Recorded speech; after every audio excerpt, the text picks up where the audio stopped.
sports all plays. Yeah. All sports all plays. All sports all plays. 365, we making up plays. We talking the game, get you through the days. We're high in the court, the dime in the lane. Variety topics, living the same. Offensive citation, sports information. Hitting the airways, taking the nation. All sport, all plays, they working your faces. Grace at the field, so tie the laces. All sports, all plays.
All right, what's happening, everybody? Welcome to Easy Money, a sports betting show, Wednesday, September 20th, 2023. I'm Chris Gonzalez, joined by Tony Gonzalez. How's it going? What for damn? Watching the Reds blow a game, a beautiful performance by Hunter Green. 14 strikeouts, had the lead, leaves the game, and they're going to flat blow it. Yeah, led the whole game until now. And then top of the ninth, give up 3 runs so far, and then top of the ninth, make it a 5-3 game. Yeah. And the Twins still have 2 runners on. I know there's 2 outs, but a rare bad outing for Diaz when he came in the ninth. All the pitchers so far have not pitched very well since Green. One guy came in and gave up a run pretty quick. Come in. First 5 pitches, he's done got 2 guys on base. I don't know.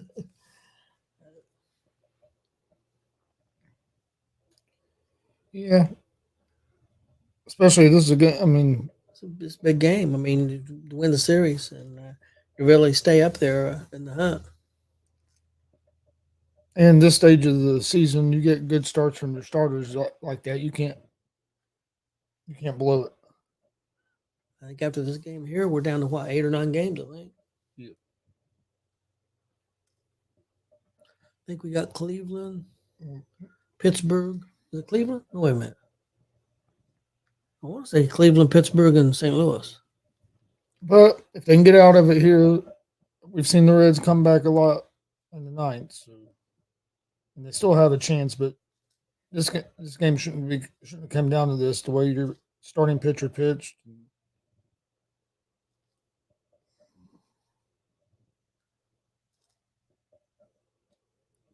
So now we're going to need some more ninth inning magic.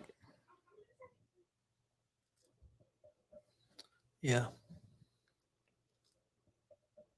Which they're capable of, but like I said, you can't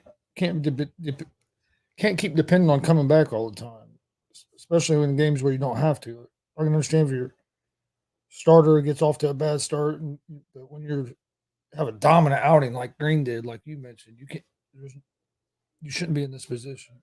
Nope. Yeah, not at all. I haven't been on any of the groups, so I'm sure it's all David Bell's fault. Well, it's easy to say that after the fact, If he'd have put guys in and they come and strike out the side, and then everybody, so it's you got to be fair. We must be off tomorrow. We got Pirates starting Friday. Well, Reds did get out of the inning. Now we got to score some runs. Yeah, we got the Guardians next week on Tuesday and Wednesday. Then we finish up a 3-game series with the Cardinals. So we got Pittsburgh, Cleveland, and Cardinals left. Yeah, they got to be big if they can find a way to come back and win this game. Got 8 games left. We need to go on an 8-game winning streak. I'd like to win tonight, but win today.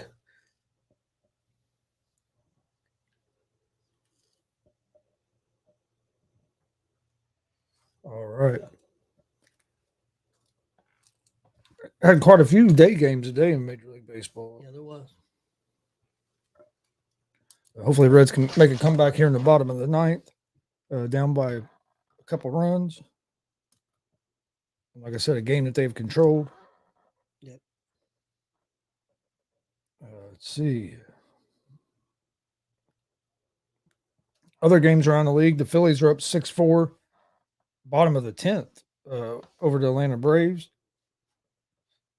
Of course, just talked about Twins and Reds 5-3, going into the bottom of the ninth.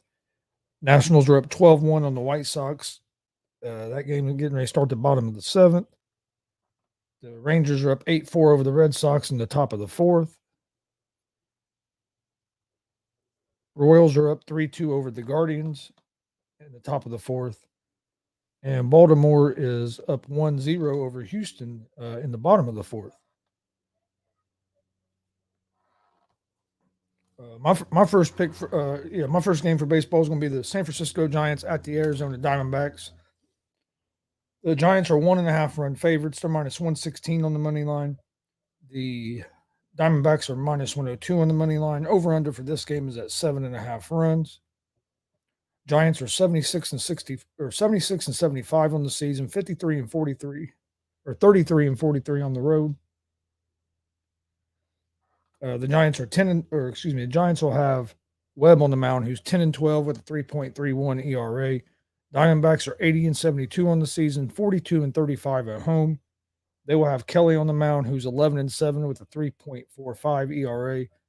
I like the Diamondbacks here at the plus 1.5. Getting the Diamondbacks at a 1.5 at home, I think it's good value, especially with Kelly on the mound.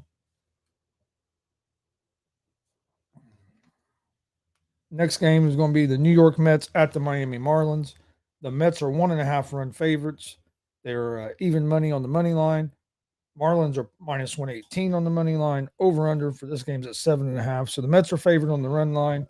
The Marlins are favored on the money line.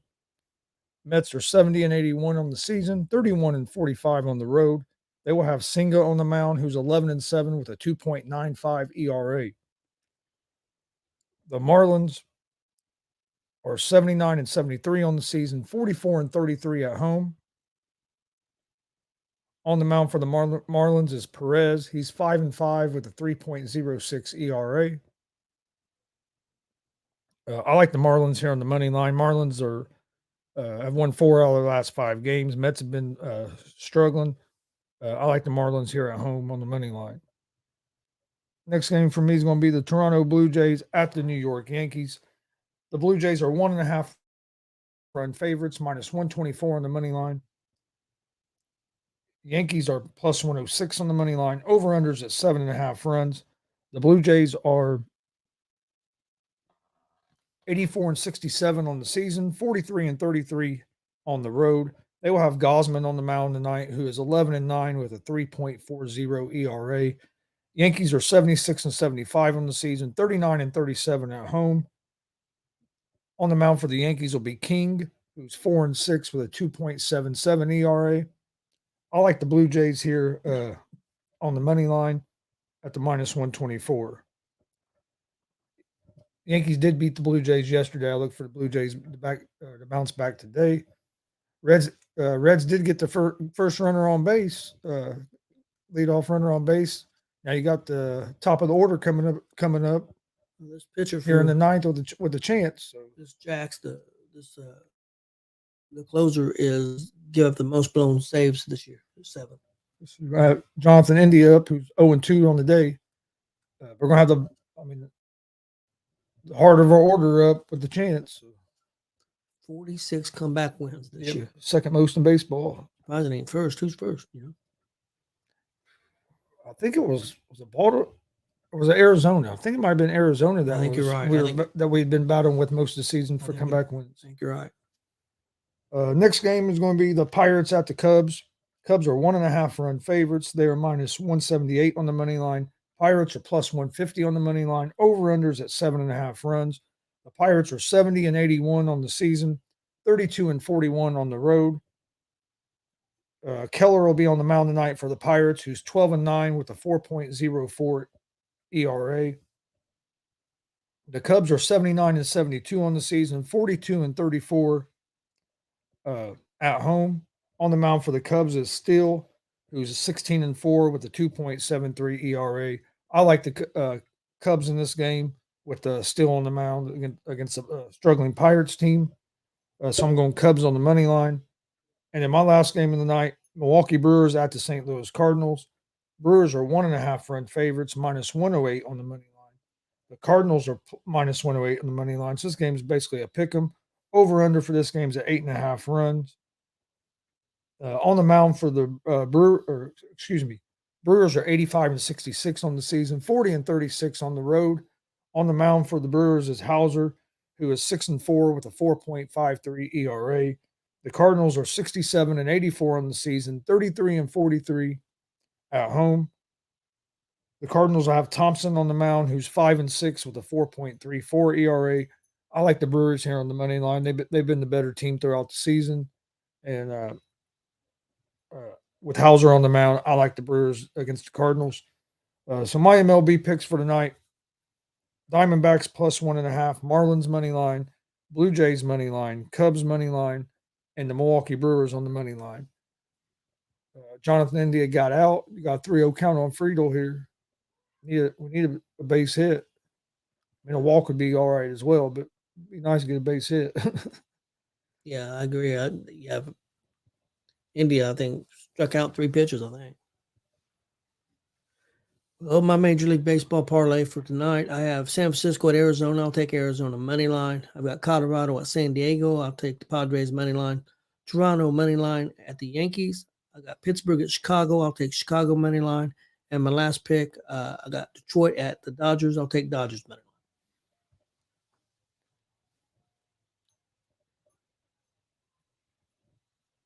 Reds have struggled at home. Yes, they have. I don't really understand why have struggled at home so much. They've been a lot better team on the road than they have at Great American Ballpark. They hit the ball better on the road, which don't make a lot of sense. No, because it's not like Great American Ballpark. It's like a big diamond or anything. It's usually a pretty hitter friendly diamond. Yeah. So you would think. And like you said, being a hitting friendly diamond, I think that's one reason why our pitchers do a little better on the road. But we don't hit well there at home, so it's kind of weird. All right. Of course, there's no NFL today. NFL will be back tomorrow with Giants and 49ers. Not deep enough. Head to the warning track. 2 outs. You about got enough of it. Giants and 49ers tomorrow night with the 49ers at 10.5 point favorites. So we'll give out our official pick on that tomorrow. Right now, I'm even at the 10.5. I think I'm with the 49ers.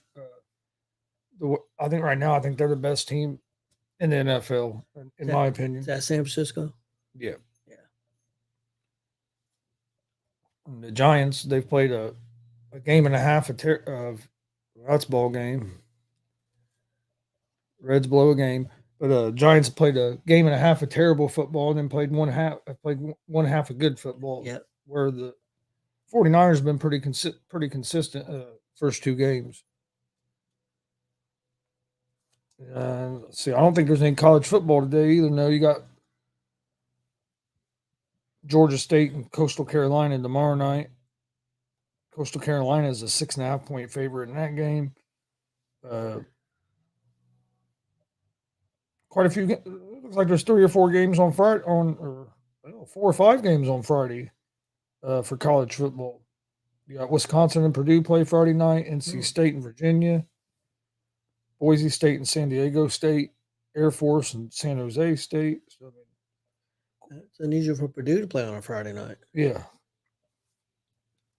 Yeah, especially against having a Big Ten game on a Friday night like that versus Wisconsin. It's unusual. So that's a little different. I know got the big Notre Dame and Ohio State game on Saturday. I think it'll be interesting. I guess we'll find out how good Notre Dame is. I guess you can say that a little bit about Ohio State as well, but I don't know if Notre Dame's going to have enough to keep up with them. I think one thing that could help them is Ohio State does have a young quarterback, where I think Notre Dame has a little bit more of experienced quarterback, even though he's new to Notre Dame, but he's played a lot of college football. Yeah. I think if I remember right with Xavier, and I'll forget where else. So it'll be interesting to see how that goes. There's some good college games this weekend. Oregon, Colorado, I think Alabama, Mississippi. Yeah, the only thing I don't like about the Oregon and Colorado game now is if Colorado gets beat, everybody's going to try to blame it because the one guy's hurt. Yeah. So I wish would be healthy, that way there wouldn't be that.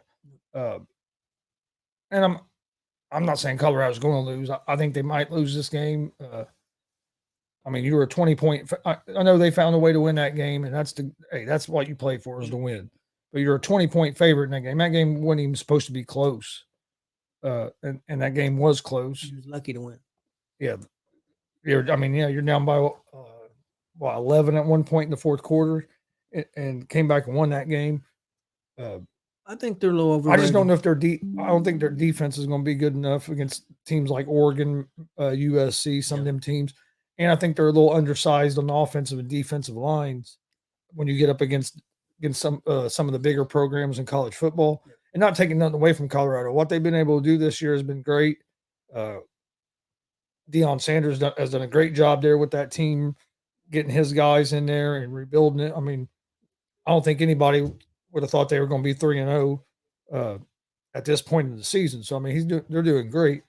I think they've got overhyped a little bit because of it, and I think these next couple games are going to show us a little bit more about them, about where they're at compared to some of the other teams. What I didn't like is like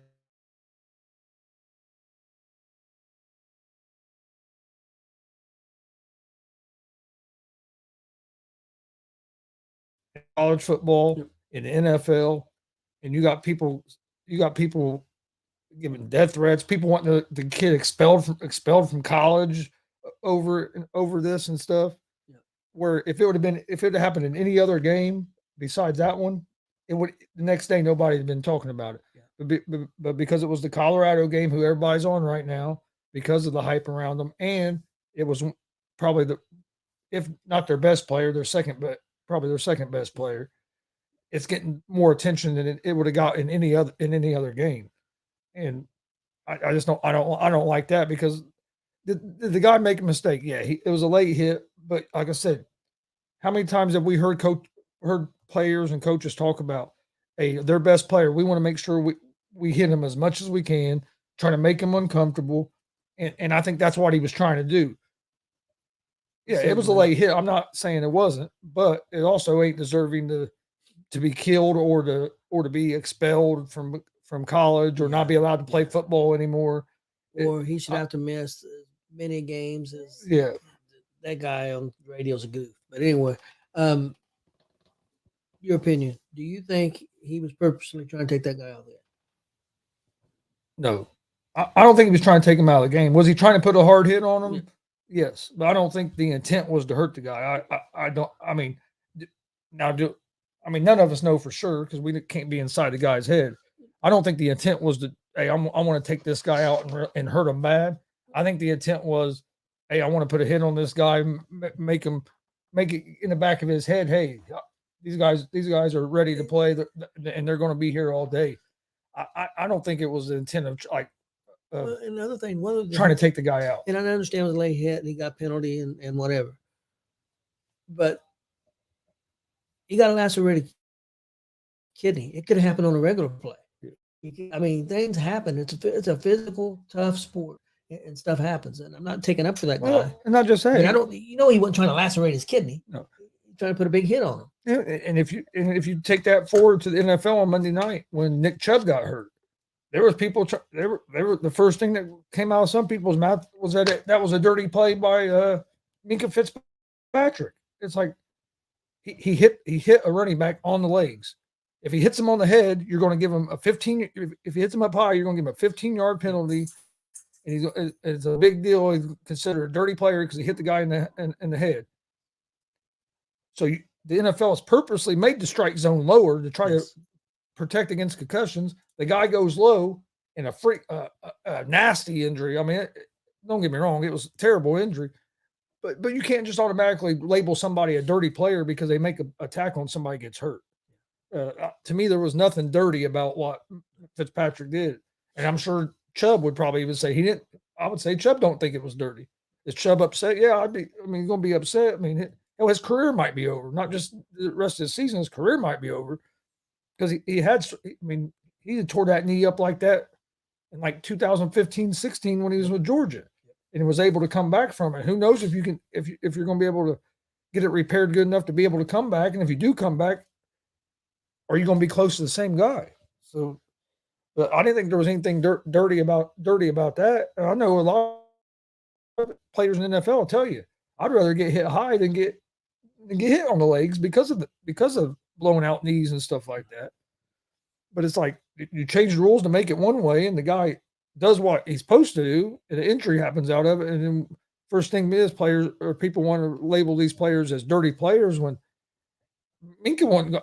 I don't think Minka had any intent on trying to hurt him. He was going in there to make a football play, make a hard tackle, and that's what you're taught to do. Part of football, and injuries are going to happen. It sucks. I mean, it sucks when you see a guy go out for the season. But I mean, hell, we've seen injuries where guys don't even get hit and are out for the season. So it can just happen. If it's going to happen, it's going to happen. And like I said, you can have bad injuries and not get hit. Look, I mean, Rodgers. I mean, really. Yeah. Well, look how many not just quarterbacks, or how many players we've seen non-contact injuries and end their season. Pop an Achilles, pop a hamstring, or blow out a knee, or just different things that happen. So I mean, I think with social media, people as a whole get a little too quick to try to judge people and what people are thinking, and like I said, it sucks for Chubb. I did see where the Browns signed Kareem Hunt. Did they? Which I figured that's what they were going to do, because to me it made the most sense if you could get him back, because he's familiar with your system. He's familiar with the team. He's been there the last couple of years. So I think that made sense. I know some people thought they might go and try to trade for Jonathan Taylor. Yeah. But I don't think they wanted to give up what the Colts was going to want for him. I got a question, and I was thinking this last night.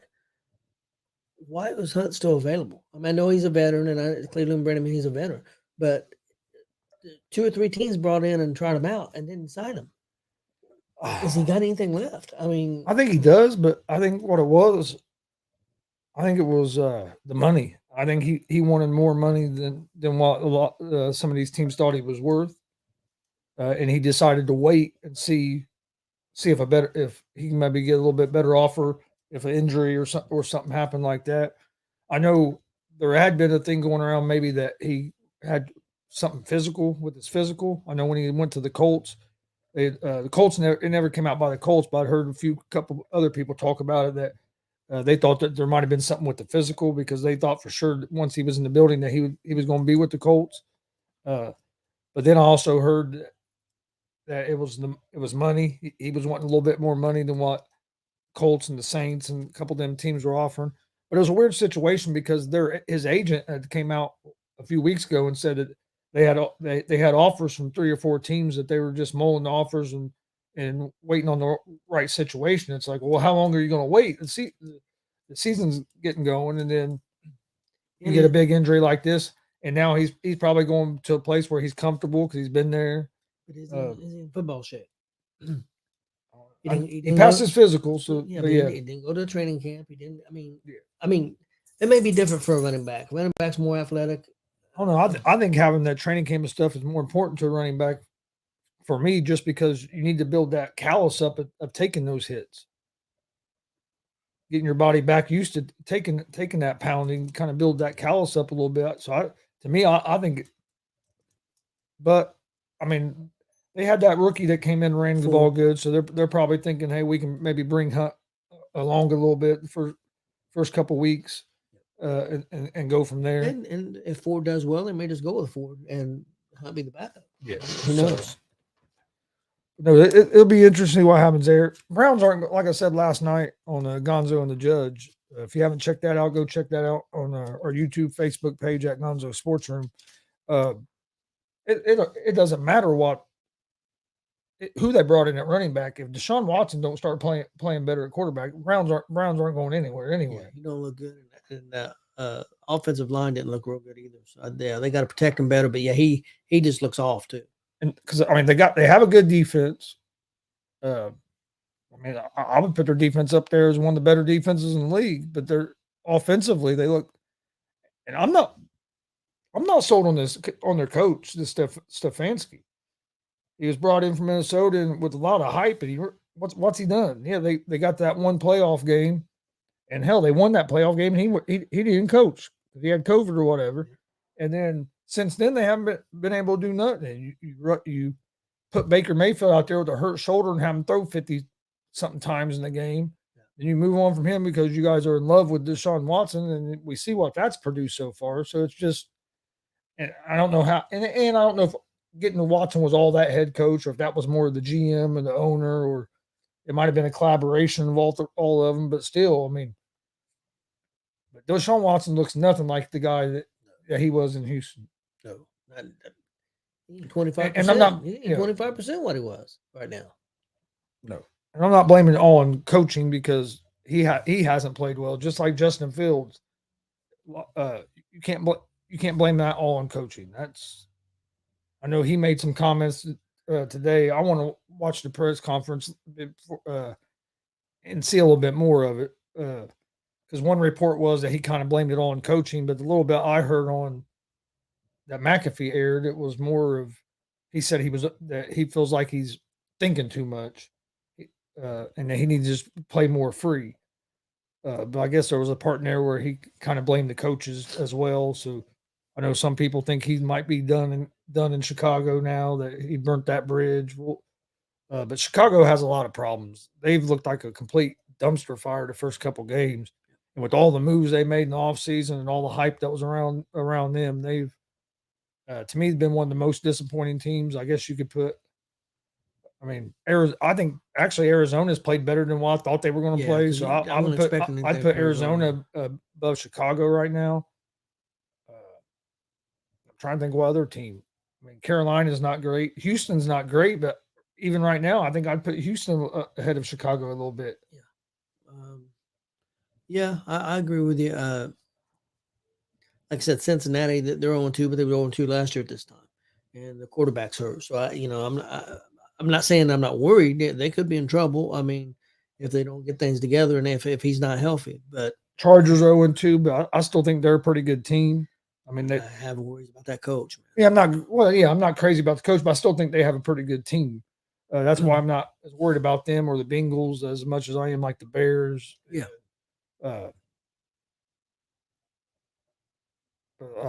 The Chargers, they find ways to lose games at the end of games, and they got to fix that.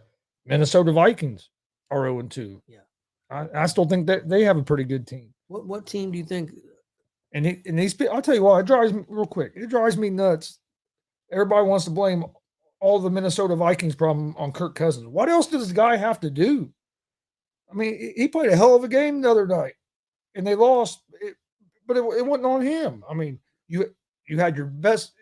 Well, most people consider their best player, Justin Jefferson, fumble the ball out of the end zone that cost you points. I mean, it's like if you look at it, I mean, he puts up good numbers. Their offense will score 28 to 30 something points a game, and they lose because their defense can't stop nobody, or some turnovers or this, but it's like, but you have it's like people in Minnesota and some of the other places are all against him. It just it don't make no sense. Yeah, I agree. What team right now, and it's early, that's 2-0, one of the surprise teams, not the, a big name team like necessarily Dallas or, or Philadelphia or somebody like that, San Francisco. What team right now that's 2-0 that you wouldn't think would be 2-0 that you think has a legitimate chance to make a little noise in the playoffs? Is there a team? New Orleans Saints. Their defense, because their defense and I think their offense is going to get better as the season goes on, because you're going to get Kamara back here in a couple weeks. Carr's going to get more familiar with that system and with his weapons. You're getting Michael Thomas back, who is back now, but he's missed some time. Getting him back in. Olave has been playing well. I like that. Shaheed. I think the one thing that worries me about the Saints is their coach. I saw what Dennis Allen done with the Raiders and what he's done with the Saints since he's took over the Saints. I know they've been trying to figure out the quarterback situation since he took over after Breeze left. I think they have a quarterback. I've always thought Carr was a pretty good quarterback. Didn't understand why the Raiders ran him out of town like they did. So yeah, I would say all the surprise teams that are 2-0 that maybe we didn't expect. I would say the Saints are one that I think can make some noise. I don't know if they'll make noise, but I'm curious to see what Atlanta does. It depends on the like you said, on the quarterback, because you're not really sure on him yet. But if he can play well enough and not make a lot of mistakes, I think could be a surprise team. I don't saying they're going to go deep, but they got a running game. Their defense is playing pretty decent. I'm kind of curious what they're going to do. Yeah, I like Atlanta's team. Quarterback worries me a little bit. Other than that, and I like that coach. I think he's doing a good job there. They play a hard-nosed style football. They're going to try to pound the ball down your throat. And with Bijan Robinson has looked awesome the first couple of weeks. I'll tell you a team I'd like to see do well, just to shove it up everybody's asses. Tampa Bay, Baker.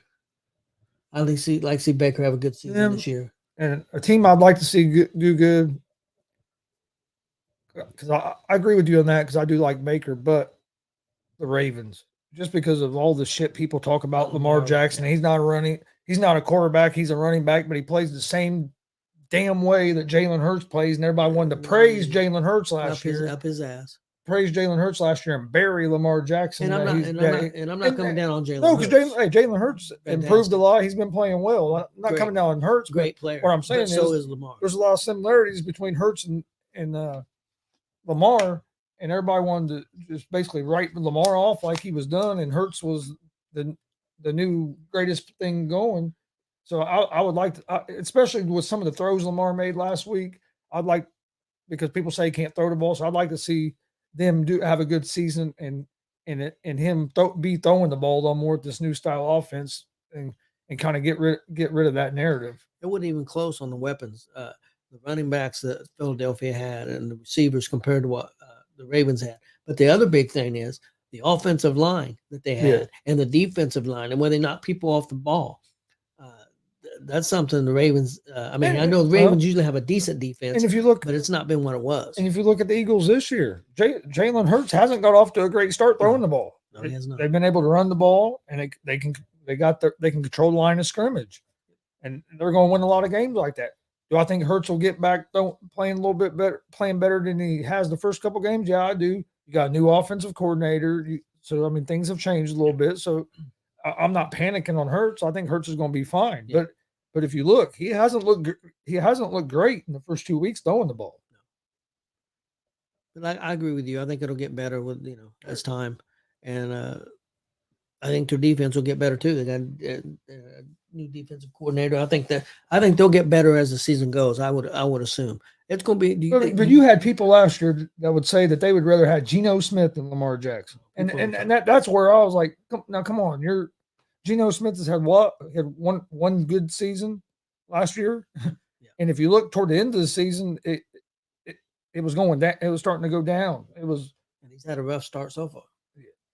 I agree with you. Lamar's a former MVP. Lamar's biggest thing has been some injuries. you think Dallas can unseat Philadelphia? I don't, just because I don't trust the quarterback. I don't trust Prescott in their offense. Uh, I mean, we saw it last year with or last couple of years. They get in the playoffs toward the end of the season. You get against a team like the 49ers that was averaging close to 30 points a game. Your defense holds them to 19, and you still can't win that game. And it seems like Dak finds a way to turn the ball over in big spots in those games. Uh, now, Cowboys defense are playing the way they've been playing these first 2 weeks. They're going to give them a chance because of how good their defense is. But if I had to take who I depended on more, Hurts or Prescott in a head-to-head matchup, I'm gonna go with Hurts. I would too. I think he'll make less mistakes. And the same thing if you put Cowboys against the 49ers. I trust Brock Purdy more than I do Dak Prescott. I know Purdy hasn't played one complete season yet, but from the sample size we saw last year and in the way he's looked so far this year, I would trust Purdy more than I do Prescott at this point. Defensive wise, I would give Dallas the edge over Philadelphia right now. Yeah, right now. That could change, and also it depends on who stays healthy too. I think right now I have the 49ers defense a little bit ahead of Dallas. I agree. Not by a lot, but I agree with you. But no, Dallas' defense. Micah Parsons that dude's an animal, and he's fun to watch.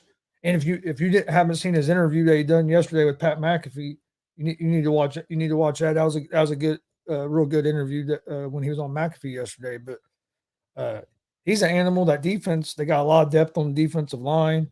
I mean, that's their strength of that defense is that defensive line. Of course, you got Diggs in the back and the back end of the defense, but it's just hard. Their offense is what still I think might hold them back a little bit. Do you think Washington could be for real? I mean, according to what we heard on the radio last night, they've got the offensive coordinator. They're scoring all kinds of points, and Kansas City's in trouble because he's gone. And look what Kansas City's done since what's his name? What's his name, Chris? Bieniemy. Bieniemy. That was one of the stupidest takes I'd ever heard in my life.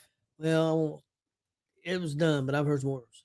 I mean, if you watch the Chiefs, they historically do not play well in September. Do they win games? Yes, but if you look at their offense, it's not like their offense comes out blazing at the beginning of the season. I'm a Colts fan, but for God's sakes, the Colts beat the Chiefs last year in Week 3. Told them to watch 17 points. Yeah, or something. I mean, and then what did the Chiefs go on and do? Their offense got going. They won the Super Bowl. And arguably, but when it comes to Commanders, I be honest, I haven't watched enough of them. I like their defense, but I haven't seen enough. I haven't watched much of their games this year yet, so I haven't really seen a whole lot of Sam Howell on the offensive side. I know they made that great comeback the other day, and it sounds like Howell has some potential. I saw a couple throws on some highlights that he made. It's like that's an elite throw.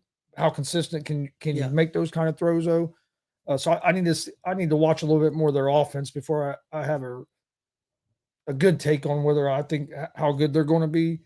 But if they can figure out some things on the offensive side of the ball, they have a good enough defense that they can be in a lot of games. They got a pretty good offensive line. They've got weapons. It's just if he cannot make the big mistake and play within himself, they could be a dangerous team. Well, their offensive line's going to have to play better, though. He's been sacked 10 times in the first 2 games. See, I thought they played a lot better last year. Well, maybe they've struggled this year. I think he got sacked, what was it, 6 the first game and 4 the second game or something like that. Okay. So their offensive line has to pick. I think if their offensive line can pick it up a little bit, I think they could be pretty good offensively because it seems like when he has some time, he's able to make some plays. What are you expecting now, the Colts and Ravens this weekend? Which I don't know who the starting quarterback's going to be. Don't know yet because right now Colts have Richardson still out. He didn't practice today under concussion protocol, and our offensive lineman Kelly didn't practice today with concussion protocol. I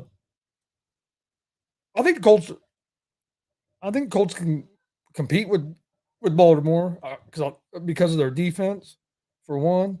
I think it's going to be an interesting game. I think the spread's a little too big. I'm kind of it wasn't like close to 9 or 10 points. Really, and I hope people don't take this the wrong way. I think Richardson's going to be good if he can stay healthy, but I think we still got a good chance with our backup in there. I really do.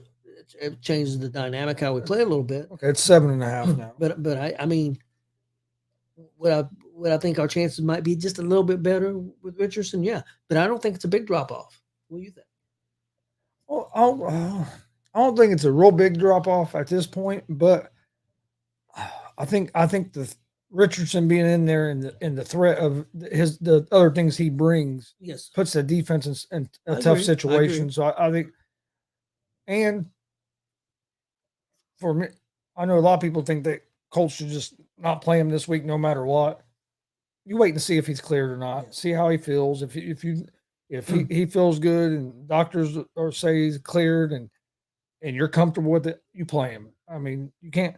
I understand you. Oh, well, you put him out there and he gets hurt. Well, you cannot play him this week. Put him out there next week and he can get hurt. You got to take the training wheels off a little bit and let him play. He might be a little smarter about the hits he's taking. And that's the one they got hurt on. I think was more of him letting up instead of finishing the playoff. Now in the first week, he tried to run some people over when he shouldn't and got banged up a little bit.